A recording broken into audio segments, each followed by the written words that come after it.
오늘 이 시간 같이 함께 나눌 말씀은 창세기 말씀입니다. 창세기 22장 1절부터 19절까지의 좀 긴 말씀인데요. 우리 드라마 바이블로 함께 경청하도록 하겠습니다. 제22장.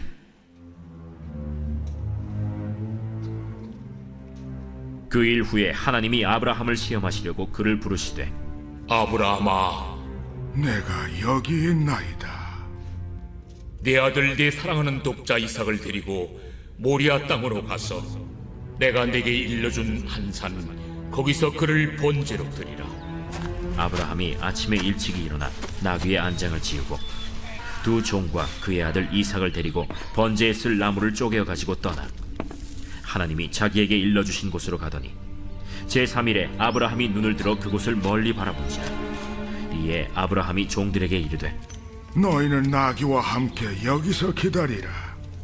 내가 아이와 함께 저기 가서 예배하고 우리가 너희에게로 돌아오리라.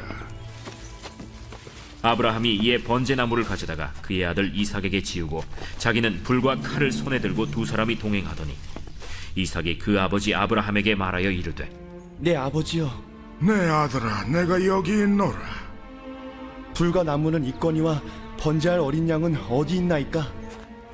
내 아들아, 번제할 어린 양은 하나님이 자기를 위하여 친히 준비하시리라. 두 사람이 함께 나아가서 하나님이 그에게 일러주신 곳에 이른지라. 이에 아브라함이 그곳에 제단을 쌓고 나무를 버려놓고 그의 아들 이삭을 결박하여 제단 나무 위에 놓고 손을 내밀어 칼을 잡고 그 아들을 잡으려 하니 여호와의 사자가 하늘에서부터 그를 불러 이르시되, 아브라함아, 아브라함아, 내가 여기 있나이다. 그 아이에게 내 손을 대지 말라. 그에게 아무 일도 하지 말라. 내가 내 아들, 내 독자까지도 내게 아끼지 아니하였으니 내가 이제야 내가 하나님을 경외하는 줄을 아노라. 아브라함이 눈을 들어 살펴본즉 한 순양이 뒤에 있는데 뿔이 수풀에 걸려 있는지라. 아브라함이 가서 그 순양을 가져다가 아들을 대신하여 번제로 드렸더라. 아브라함이 그 땅 이름을 여호와 이레라 하였으므로 오늘날까지 사람들이 이르기를 여호와의 산에서 준비되리라 하더라. 여호와의 사자가 하늘에서부터 두 번째 아브라함을 불러 여호와께서 이르시기를, 내가 나를 가리켜 맹세하노니 내가 이같이 행하여 내 아들, 내 독자도 아끼지 아니하였은즉 내가 내게 큰 복을 주고 내 씨가 크게 번성하여 하늘의 별과 같고 바닷가의 모래와 같게 하리니 내 씨가 그 대적의 성문을 차지하리라. 또 내 씨로 말미암아 천하 만민이 복을 받으리니 이는 내가 나의 말을 준행하였음이니라 하셨다. 이에 아브라함이 그의 종들에게로 돌아가서 함께 떠나 브엘세바에 이르러 거기 거주하였더라. 아멘. 네, 하나님이 자기를 위하여 친히 준비하시리라. 이 아브라함의 고백을 우리 오늘 말씀의 제목으로 같이 함께 말씀의 은혜 나누고자 합니다. 여러분, 믿음이 좋다라는 말 우리가 신앙생활을 하면서 자주 그리고 종종 사용을 하죠. 믿음이 좋다. 그런데 믿음이 좋다라는 것은 어떠한 의미일까요? 자녀가 병에 걸렸는데, 아내가 병에 걸렸는데 기도로 낫게 하겠다라고, 하나님이 낫게 해주실 거라고 병원에 가지 않고 기도하며 방치해 두었다가 사망하게 된 사건이 있습니다. 제가 기억하는 것만도 한 두세 가지가 되는 것 같습니다. 병원에 가서 치료받을 수 있는 병임에도 사망하게 되어지는 안타까운 사건이었는데요. 여러분도 이러한 유의 이야기들을 여러분의 주위에서 접해보신 적 있으십니까? 저는 학창시절에 한 선배가 이러한 이야기를 한 적이 있었습니다. 믿음으로 안경을 쓰지 않는 거예요. 눈이 마이너스인데 어느 날 어느 예배를 드리면서 하나님이 나의 눈을 회복하게 하여 주실 것이다 라는 말씀을 주셨다라는 겁니다. 그래서 얼굴이 이렇게 찌푸리면서 학교를 다니는데 안경을 안 쓰시는 겁니다. 하나님께서 시력을 회복하실 것이라는 믿음을 주셨는데 지금은 그 믿음의 테스트 기간이다라는 것입니다. 여러분들은 어떻게 생각합니까? 저의 한 동아리 후배가 있었는데 감기에 걸리면 기도하고 절대 약을 먹지 않던 후배였습니다. 기도로 이긴다. 약을 먹는 것은 믿음이 없다라고까지 이야기하는 건 아닌데, 약을 먹으면 안 된다라는 것은 아니었지만 자신에게 약을 먹지 않는 것은 그의 믿음의 고백이었습니다. 여기에 공통점이 하나가 있습니다. 나에게 어떠한 말씀이 주어집니다. 그리고 나에게 어떠한 확신이 주어집니다. 내게 주어진 그 말씀과 내게 주어진 그 확신에 순종하는 것을 믿음이라고 생각을 합니다. 내게 주어진 확신에 과격하리 마치 그리고 절대적으로 순종하는 것을 믿음이라고 생각하는 경향이 있습니다. 여러분, 오늘 본문은 아브라함의 이러한 과격한 순종을 우리에게 보여주는 본문 같습니다. 자신의 아들 이삭을 바치라는 명령에 과감하게 자식을 향해서, 자기의 하나뿐인 아들을 향해서, 자신의 생명과 같은 아들을 향해서 칼을 높이 드는 아버지 아브라함. 우리는 일반적으로 믿음이 좋다라는 것을 우리가 눈으로 볼 수 있는 어떠한 행동과 연결시켜서 규정하는 경우가 있습니다. 아브라함의 모습을 봅니다. 그리고 그 아브라함의 모습 속에서 즉각적으로 순종하는 아브라함의 모습을 봅니다. 어떠한 질문도 하지 않고 행하는 아브라함의 모습, 순종의 모습이라고 이야기합니다. 즉각적인 순종, 그리고 절대적인 순종, 그리고 그 아브라함의 순종의 모습을 보면서 믿음이 대단하다, 위대한 믿음이다 라고 이야기를 합니다. 여러분, 제가 이야기를 하면서 순종을 이야기했고 또한 믿음에 대해서 이야기를 했습니다. 순종과 믿음은 어떠한 관계가 있을까요? 믿음이 먼저고 순종이 그 다음입니다. 믿음이 있기에, 그 믿음의 내용이 있기에 순종이 따라오게 되어집니다. 어떠한 믿음의 내용이 있느냐에 따라서 순종의 행위가 달라집니다. 만약에 믿음의 내용이 없는 순종이라면 그것은 거짓이거나 가식입니다. 여러분, 절벽이 있습니다. 내 눈앞에 절벽이 있습니다. 그런데 그 절벽인 것을 내가 보지 못하고 딴짓하면서 걸어가다가 떨어진다면 그것은 게으름이라고 한번 설명을 해봅시다. 부주의니까요. 내가 봐야 하는데 내가 책임을 다하지 않았으니까요. 절벽이 있음을 봤습니다. 그런데 나는 건널 수 있을 거야 하고 계속 걷다가 떨어집니다. 그건 뭐라고 할까요? 어리석음이라고 합니다. 절벽 옆에 다리가 있는 게 보입니다. 그래서 방향을 우회해서 다리를 건너려고 하는데 그 다리가 위태해 보입니다.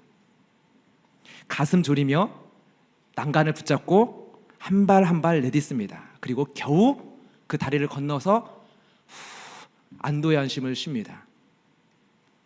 이것은 믿음이 아닙니다. 건넌 것 뿐이지 믿음의 내용이 없기 때문이죠. 이 다리가 어떠한 다리인지 아는 것이 아무것도 없습니다.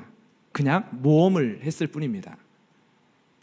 이 다리가 어떻게 만들어졌고 이 다리는 어느 정도의 무게를 견딜 수 있고, 그리고 이것을 만든 사람들은 믿을 만한 사람인지, 그래서 나뿐 아니라 내 옆에 있는 사람들의 손을 잡고 이 다리를 건널 수 있는지에 대한 그러한 믿음의 내용이 전혀 없기 때문이죠. 여러분, 참된 믿음이란 그럼 무엇입니까? 믿음의 내용이 있어야 하는 것입니다. 믿음의 내용 없이 그냥 믿어 그냥 이루어질 것을 믿어, 여러분, 그것은 믿음이 아니라 주문이죠. 미신이죠. 성경이 말하는 믿음은 그것이 아닙니다. 성경이 이야기하는 순종은 그렇기 때문에 내용이 있는 믿음의 열매로서 따라오는 것을 순종이라고 합니다. 믿음 없이도 다리를 건널 수 있습니다. 믿음 없이도 순종의 행위는 있을 수 있습니다. 그러나 그것을 성경은 순종이라고 이야기하지 않습니다. 순종이라는 열매는 그 믿음이라는 내용을 가지고 있어야만 하기 때문이죠. 그 믿음에 기초하기 때문입니다. 그러기에 우리에게 중요한 것은 순종의 행위가 아니라 그 순종의 행위를 만들어내는 믿음의 내용입니다. 둘 다 중요하죠. 그러나 이것이 더 중요하다라는 것입니다. 먼저 오늘 이 밤에 아브라함의 이야기를 통해서 아브라함의 순종의 그 뿌리가 되는 믿음의 내용은 무엇이었는지를 우리가 같이 함께 말씀을 통해서 살펴보려고 합니다. 그리고 이것을 통해서 우리가 가져야 될 믿음이 무엇인지, 이 밤에 우리가 기도하며 나아갈 때 우리가 가져야 될, 하나님께서 우리에게 주셔야 될, 아니 이미 우리 안에 있어야 될 마땅한 믿음이 무엇인지를 우리가 한번 생각해 보고자 합니다. 오늘 본문에서 하나님께서는 아브라함을 시험을 하시죠. 그의 인생의 모든 과정을 통해서 아브라함을 아브라함으로 바꾸신 하나님께서, 믿음 없음에서 믿음의 있음의 자리로 인도하신 그 하나님께서 마지막 하나의 관문을 허락을 하십니다. 무엇을 시험하는 자리였습니까?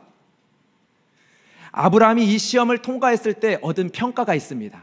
그 평가를 보면 이 시험이 어떠한 시험이었는지를 알 수 있겠죠.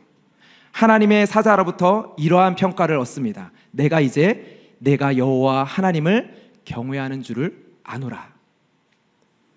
아브라함이 여호와를 경외하는 자인지를 확인하기 위한 시험이었다라는 것입니다.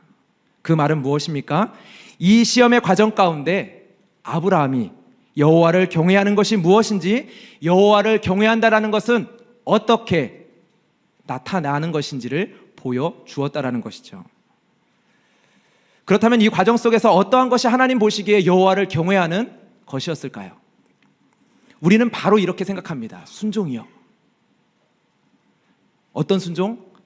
아들 이삭을 바친 순종, 즉각적인 순종, 절대적인 순종, 질문하지 않는 순종, 자신의 아들까지도 죽여버리는 순종. 그런데 여러분, 이렇게 설명을 해버리면 우리 하나님이 어떻게 됩니까? 자식의 생명을 요구하는 하나님이 됩니다. 자식의 생명을 부모의 손으로 바치라고 하시는 하나님, 인신 제사를 요구하시는 그 당시에 가나안의 다른 신들과 동일한 하나님이 되어집니다. 분명 하나님께서 아브라함을 교육하시고 훈련하시기 위해서 그 시대의 문화 가운데 당연하게 있었고 자연스럽게 받아들여졌던 하나님께 가장 귀한, 신에게 가장 귀한 제물을 드리는 인신제사, 그 인신제사를 사용하신 측면도 있습니다. 그러나 여러분, 우리가 이 본문 가운데서 여호와를 경외하는 행동을 너무나도 쉽게 순종이다 라고 답을 내리면 안 됩니다. 내가 가진 가장 귀한 것을 바치라는 것의 의미가 없는 것은 아닙니다. 있습니다. 왜냐하면 하나님은 분명 질투하시는 하나님이시기 때문이죠. 우리 안에 하나님보다 더 귀하게 여기는 것이 있습니까? 하나님은 질투하십니다. 하나님보다 더 사랑하는 것이 있다면, 하나님 외에 섬기는 것이 있다면 하나님은 반드시 그것을 우리의 삶에서 도려내기를 원하시는 분이십니다. 하나님은 용납하지 않으십니다. 우리의 마음을 도로 찾아오기를 원하시는, 우리를 사랑하시는 하나님이십니다. 부모에게 있어서 가장 큰 위험은 그렇기에 자식일 것입니다. 자식이 우상이 되기가 너무나도 쉽기 때문이죠. 자식의 문제가 하나님의 말씀의 순종의 문제보다 더 커지는 것은 우리는 너무나도 쉽게 경험을 합니다. 나의 가장 귀한 것이 되기 쉽고, 그래서 자식의 문제를 하나님 앞에 내려놓는 것이 우리는 너무나도 힘들다는 것을 알고 있습니다. 하나님은 질투하는 하나님이십니다. 자녀를 우상이 되도록 내버려 두지 않으실 것입니다. 그렇지만 이 시간 분명히 여러분 앞에서 말씀드릴 수 있는 것은, 하나님께서는 저와 여러분에게 절대로 자식을 내어놓으라고 요구하지 않으실 것이라는 겁니다. 하나님께서는 아브라함처럼 우리에게 자식을 향해서 칼을 들라는 명령을 절대로 하지 않으실 것이기에 이 말씀을 보면서 여러분 안심하셨으면 좋겠습니다. 하나님이 기뻐하시는 제사는 상한 심령이라고 말씀하셨습니다. 이러한 제물이 아니라요. 오늘 본문을 통해서 하나님께서 나의 삶에 소중한 것을 요구하시는 그러한 하나님으로 오해하지 않았으면 좋겠습니다. 왜냐하면 이 말씀 때문에 그렇게 오해하는 분들이 참 많기 때문이죠.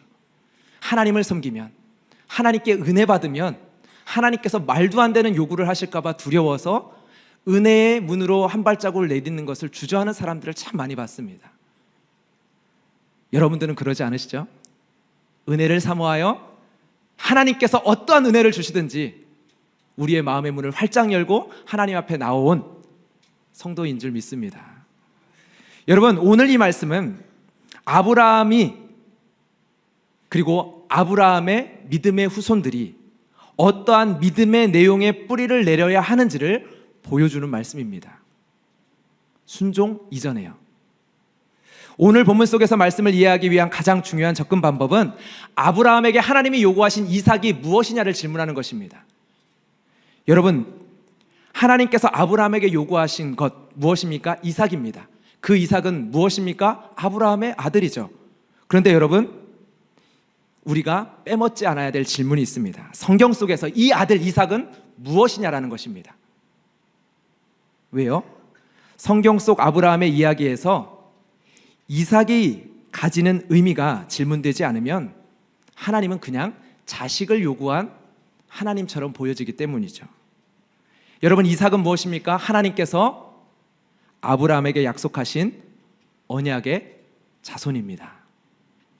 하나님께서 아브라함에게 이렇게 말씀하십니다. 내가 너로 큰 민족을 이루고 내게 복을 주어 내 이름을 창대하게 하리니 너는 복이 될지라.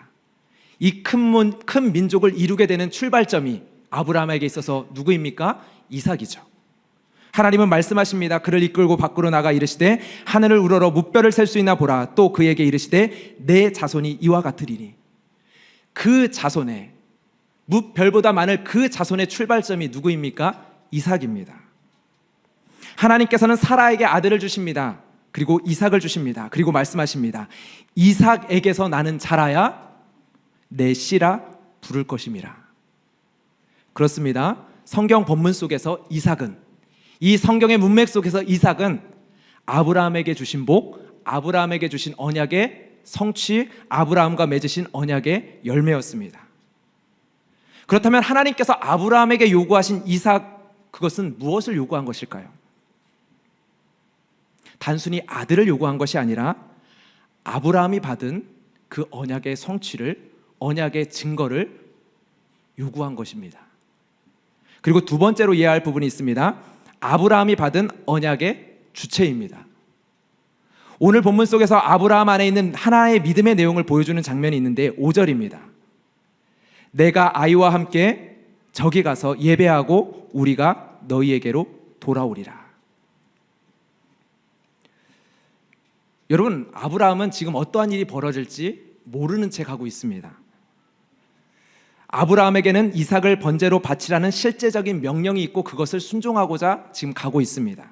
분명히 망설임 없는 순종의 마음으로 명하신 그 산을 향하여 걸어가고 있습니다. 그런데 다시 산에서 내려올 때 분명 이삭과 함께 내려올 것을 바라보면서 가고 있습니다. 히브리서는 이 부분에 대해서 죽은 자 가운데서 다시 살리실 줄로 아브라함이 생각했다라고 이야기를 합니다. 즉 내가 산에 올라갈 때 이삭을 번제로 드리기 위해서 올라간다라는 결단이 있었습니다. 분명한 순종이 있었습니다. 그럼 5절에서 종들에게 이야기하는 내용은 무엇입니까? 명하신 대로 하나님께 번제를 드리지만 내려올 때는 분명 이삭과 함께 다시 내려오게 될 것이라고 분명하게 믿었다라는 것입니다. 어떻게 이런 일이 일어날지 모르지만 믿었다라는 거죠. 그렇다면 아브라함은 왜, 어떻게 이것을 믿었을까요? 여러분, 하나님과 아브라함이 맺은 언약의 모습을 여러분 기억하십니까? 창세기 15장에 나오는데요. 하나님께서 아브라함에게 나타나셔서 언약을 맺습니다. 그리고 제물을 준비하게 하죠. 양과 소와 새와, 그리고 그 제물들을 반을 자르게 하십니다. 그리고 그 반을 자른 그 제물 사이에 하나님께서 지나가십니다. 이것은 그 당시 중동에 언약을 맺을 때 맺었던 방식입니다. 의미가 있죠. 제물을 반으로 갈라서 언약의 당사자들이 지나갑니다. 어떠한 의미인가요? 이 언약을 파괴하는 사람은 이 제물처럼 반으로 쪼개져 죽을 것이다 라는 고백이 있는 것입니다. 약속이 있는 것이죠. 그런데 하나님께서는 아브라함과 언약을 맺는 그 자리에서 그 쪼개진 재물 사이에 아브라함이 아니라 하나님 홀로 지나가십니다. 죽음만이 갈라놓을 수 있는 언약의 엄중함을 하나님께서는 아브라함에게 보이시는데 아브라함 스스로 이 언약에 참여하는 것이 아니라 하나님만이 이 언약의 주체자로 행하십니다. 여러분, 언약의 성취의 책임이 그럼 누구에게 있다라는 것입니까? 아브라함이 아니라 하나님에게만 있다라는 것이죠. 아브라함은 거기에 더하거나 보탤 것이 더 이상 없습니다. 언약의 성취자는 오직 하나님 한 분입니다. 하나님이 이루실 것입니다. 여러분, 이 두 가지의 의미를 생각할 때 하나님께서 아브라함에게 이삭을 바치라고 한 의미를 우리는 이렇게 정리해 볼 수 있습니다. 언약의 증거인 이삭을 언약의 성취자인 하나님께 바치라는 것입니다.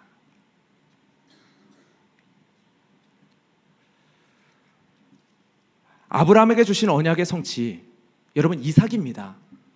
내 자손이라 칭할 자는 이삭으로 말미암으니라, 하나님의 말씀입니다. 이 이삭은 언약의 성취이며 언약이 앞으로 이루어지는 것에 있어서 매개체입니다. 이삭이 없이는, 하나님의 말씀의 근거에서는 언약이 성취되지 않습니다. 이삭이 없이는 약속이 이루어질 수 없다라는 것이죠. 이삭이 없으면 하나님의 약속의 신실함도 없습니다. 즉, 이삭이 죽으면 하나님의 영광은 훼손되게 되어집니다. 그래서 아브라함은 얘기하죠. 하나님이 자기를 위하여 친히 준비하실 거야. 어떻게 어떠한 과정으로 무엇으로 이루어질지는 모르지만, 이해할 수는 없지만, 이해할 수 없기에 이삭의 질문 앞에, 아들의 질문 앞에 대답할 수 있는 것이 아무것도 없지만 그에게 자신이 가지고 있는 믿음의 고백을 합니다. 그 믿음의 내용을 알려줍니다. 이삭이 질문합니다. 아버지여, 불과 나무는 있거니와 번제할 어린 양은 어디에 있나이까? 아브라함은 이삭의 질문에 설명하지 않습니다. 그러나 자신 안에 있는 믿음을 드러내죠. 하나님께서 자기를 위하여 친히 준비하실 거란다. 지금 아브라함이 뿌리 내리고 있는 믿음은, 순종의 행위를 만들어내고 있는 이 믿음의 내용은 하나님이 스스로 그러해야만 한다라는 믿음입니다. 이해할 수는 없지만 이삭은 바쳐질 것입니다. 그러나 이삭의 생명은 하나님과 묶여져 있기 때문에 이삭은 분명히 저 산에서 산채로 내려와야만 합니다. 여러분, 정리해 보겠습니다. 아브라함에게 주어진 시험은 너 아들까지도 나에게 바칠 수 있냐라는 것을 질문한 시험이 아니었습니다. 주가 하시리라는 믿음을 가지고 그가 스스로 하나님의 언약의 약속대로 행하실 것을 믿으며 이 자리까지 나올 수 있느냐를 질문하신 것입니다. 어떠한 자리요? 아무것도 없는 자리. 아무것도 보이지 않는 자리. 어떠한 증거도 손에 잡히지 않는 캄캄한 자리. 그 자리까지 나올 수 있냐라는 것을 질문하신 것입니다. 약속은 있습니다. 약속하신 분은 있습니다. 그런데 그 약속하신 분이 나의 삶 가운데 멀리 떠난 것 같습니다. 약속하신 분을 압니다. 그리고 그 약속의 내용을 압니다. 그러나 어떠한 증거도 보이지 않습니다. 분명 약속을 압니다. 그리고 그 약속을 붙듭니다. 그런데 아무것도 보이는 것이 없습니다. 여러분, 예수님을 따르는 제자들도 이러한 상황 가운데 놓여졌죠. 배 위에 예수님이 계십니다. 그리고 예수님이 누구신지 압니다. 그 예수님이 이 배를 타고 건너가자 명령하셨습니다. 그런데 풍랑이 불어옵니다. 배 안에 물이 들어찹니다. 그분은 깊이 잠들어 계십니다. 배가 요동칩니다. 언제 뒤집혀 죽을지 모릅니다. 위태롭습니다. 그와 같은 곳에서 아브라함은 어떤 하나님을 고백하고 있습니까? 하나님의 이름은, 그리고 하나님의 영광은 이삭의 생명과 묶여져 있다. 그러기에 하나님이 하실 것이다. 그 길은 내가 모르겠지만, 그 길은 지금 내 눈엔 안 보이지만, 히브리서는 그렇게 아브라함이 가진 믿음의 내용을 우리에게 이렇게 밝히고 있습니다. 히브리서 11장 19절 말씀인데요, 그가 하나님이 능히 이삭을 죽은 자 가운데서 다시 살리실 줄로 생각한지라 비유컨대 그를 죽은 자 가운데서 도로 받은 것이니라. 주가 하시리라, 주가 이루리라, 그리고 주가 싸우리라. 왜요? 이삭에게 하나님의 이름이 걸려있기 때문입니다. 하나님께서 이삭의 이름과 이삭의 생명과 자신의 이름을 묶어버리셨기 때문입니다. 왜요? 하나님께서 이삭과 하나님의 영광을 묶어버리셨기 때문입니다. 그렇기에 우리는 고백합니다. 아브라함은 고백합니다. 주가 하실 것입니다. 사람들은 순종의 행위로 이삭을 향해 칼을 든 이 아브라함의 행동에 초점을 두게 되어집니다. 순종에 초점을 두게 되어집니다. 그러나 여기에서야말로 그의 삶을 통해서 그가 살아가는 현재의 시간 속에서 그가 서 있는 믿음의 내용이 무엇인지, 믿음의 고백이 무엇인지를 우리는 보게 되어집니다. 이 말씀 앞에서 우리가 가져야 될 믿음의 내용은 무엇일까요? 우리 한번 골로새서 3장 2절과 3절의 말씀을 큰 목소리로 읽도록 하겠습니다. 함께 읽겠습니다.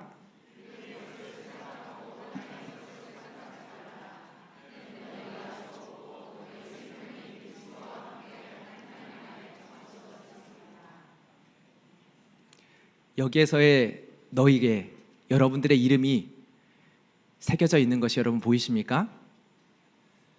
너희의 생명이 그리스도와 함께 하나님 안에 감추어졌음이라. 성경은 저와 여러분에 대해서 이렇게 이야기를 합니다. 이삭의 생명이 하나님의 영광과 묶여져 있는 정도가 아니라 나의 생명이 그리스도와 함께 묶여져 있다라고요.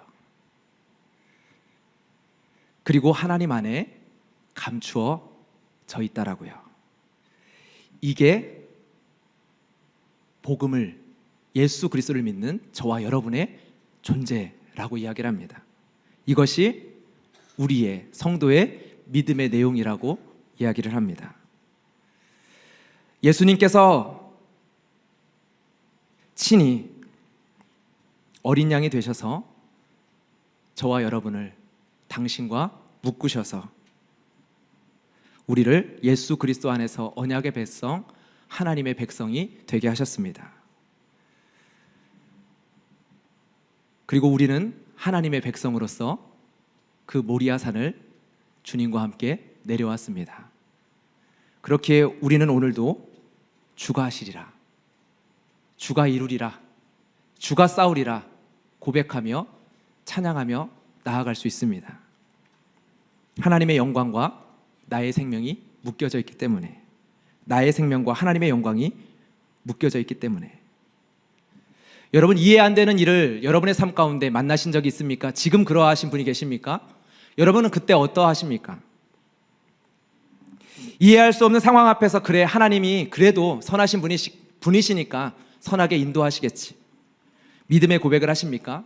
그런데 그것이 정말 믿음의 고백이 맞습니까? 믿음의 내용에 정말 뿌리 내리고 있는 고백입니까? 아니면 가식입니까? 그래도 내 삶의 상황 가운데 그렇게 고백하는 것이 성도인 것 같으니까 믿음의 흉내를 내고 있는 것입니까? 이해 안 되는 일의 크기가 적당하면 티가 안 날지 모릅니다. 그래도 하나님이 선하게 이끌어 가시겠지, 그래도 무슨 감당할 만한이 주셨겠지, 그래도 하나님이 선하게 이끌어 가시겠지. 그런데 여러분, 정말 앞문이 막히고 뒷문이 막히고 모든 창문이 막히고 하늘까지 막히는 것 같은 상황을 경험한다면 참된 믿음에 우리가 뿌리를 내리고 있는지 아니면 믿음의 흉내를 내고 있는지 드러나게 될 것입니다. 믿음은 바라는 것들의 실상이요 보이지 않는 것들의 증거니. 설령 약속의 자손 이삭이 죽음에 삼켜질지라도 아브라함은 이삭과 함께 저 산을 내려오는 것을 바라보며 나아갔습니다. 눈에 보이는 모든 것이 죽음에 삼켜져 내 삶의 암흑이 찾아올 것 같은 현실 속에서도, 거친 바람이 불어와 내 손에 들고 있는 모든 것이 날아가 버리는 것 같은 현실을 경험하더라도, 그리고 그 기초를 흔드는, 내 삶의 기초를 흔드는 지진 속에서 내가 쌓아놓은 모든 것이 허무하게 허물어져 버린 그 상황을 경험하더라도 약속하신 이의 약속을 붙들고 저 산을 내려오게 될 것을 바라보며 나아갑니다. 단순하게 모든 문제를 하나님이 다 해결해 주실 거야, 괜찮아질 거야, 다 될 거야 믿으면 다 괜찮아질 거야, 그러한 믿음의 고백이 아닙니다. 오해하면 안 되죠. 어떠한 상황 속에서도 이삭의 생명이 하나님의 영광과 묶여져 있다라는 믿음의 내용입니다. 어떠한 상황 속에서도 나의 생명이 하나님의 생명과 묶여져 있다라는 믿음의 내용입니다. 여러분, 하나님을 경외하고 계십니까? 하나님을 경외하는 자라는 그 시험을 통과하고 계십니까? 여러분에게 축복합니다. 믿음의 내용이 될 수 없는 것들에 묶여있는 여러분을 이 밤에 풀어놓아 자유케 하십시오. 내 병이 고쳐줄 수 있다는 것은 믿음의 내용이 될 수 없습니다. 내 문제가 해결이 될 수 있다는 것은 믿음의 내용이 될 수 없습니다. 내 삶의 형통함이 주어질 것이다도 믿음의 내용이 될 수 없습니다. 내 가정이 화목하게 변할 것이다도 믿음의 내용이 될 수 없습니다. 나는 할 수 있다라는 것도 믿음의 내용이 될 수 없습니다. 노력은 실망시키지 않는다도 믿음의 내용이 될 수 없습니다. 우리의 믿음의 내용은 예수 그리스도의 생명을 걸고 당신의 백성들과 언약을 맺으셨다라는 것입니다. 우리에게, 저와 여러분에게 하나님의 이름을 거셨다라는 것입니다. 그리고 교회로 부르신 우리에게 하나님의 영광을 맡기셨다라는 것입니다. 우리는 그렇게 이 믿음의 내용을 가지고 오늘도 하나님이 올라가라 하시는 그 모리아 산을 향하여 순종의 걸음으로 걸어가야 합니다. 인생의 풍랑은 있으면 안 되는 것이 아닙니다. 인생의 풍랑은 없어야만 하는 것이 아닙니다. 문제가 해결되길 바라며 그 문제를 하나님께 맡기는 것도 참 귀한 고백인데요. 이 밤에 그러한 고백으로 나아갔으면 좋겠는데요. 그러나 이 밤에는 먼저 이 고백으로 나아갔으면 좋겠습니다. 이해할 수 없는 문제일지라도, 용납되지 않는, 해석이 되지 않는 문제일지라도, 상황일지라도, 너무나도 간절한 나의 기도의 제목일지라도 그것을 밟고 그 위에 서서 하나님께서 요청하시는 순종의 자리로 나아가는 여러분이 되시기를 주님의 이름으로 축복합니다. 내가 만들어 놓은 답을 내려놓고서, 여러분 정말 힘듭니다. 내가 원하는 나의 인생의 답들을, 정답들을 내려놓고서 아무것도 없는 자리로, 정말 아무것도 남아 있을 수 없는 자리로 나아갈 수 있는 이 밤이 되기를 주님의 이름으로 축복합니다. 제가 이 본문을 8년 전에 한번 설교한 적이 있었는데요. 제가 8년 전에 섬기던 교회에서 수요 예배에 이 말씀을 전했습니다. 그때는 지금보다 더 힘있게 선포했던 것 같습니다. 그때는 거기 교회는 설교가, 이제 수요 예배 설교가 짧아야 40분, 50분, 설교가 이제 1시간, 이렇게 담임 목사님을 닮아 그렇게 했었던 교회인데, 그때는 제가 더 40분 내내 소리치는 방식으로 설교를 하다 보니까 40분 내내, 50분 내내만 이렇게 힘있게 선포했었던 기억이 납니다. 그리고 주가 하시리라 라는 찬양을 힘있게 찬양했습니다.